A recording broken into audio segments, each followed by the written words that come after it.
The E. coli Lac Operon is an example of an inducible set of genes. These genes are responsible for the breakdown of lactose into sugars used for cellular metabolism.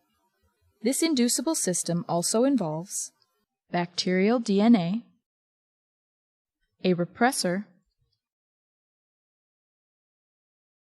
mRNA, and the sugar molecule lactose. This animation will only focus on two of the three proteins encoded by the Lac Operon: beta-galactosidase and permease. Gene expression can be induced or turned on when a specific inducer molecule appears in a cell.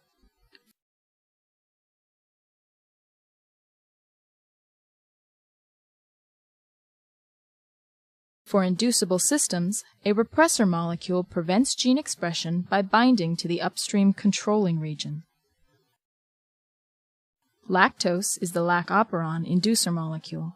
After first appearing in the cellular environment, lactose passively enters the E. coli cell and binds to the repressor molecule. This binding releases the repressor from the controlling region. At this point, RNA polymerase can begin transcription of the operon. Here we show two of the three Lac Operon genes being transcribed into mRNA. Ribosomes then bind to the mRNA, and the two proteins are translated. The first protein is beta-galactosidase, which breaks down lactose into two simple sugars. The second protein is permease, a membrane-bound protein. When embedded in the cell membrane, permease functions to provide a direct route for the lactose outside the cell to be imported into the cell. This import occurs at a much greater rate than the passive transfer we first observed.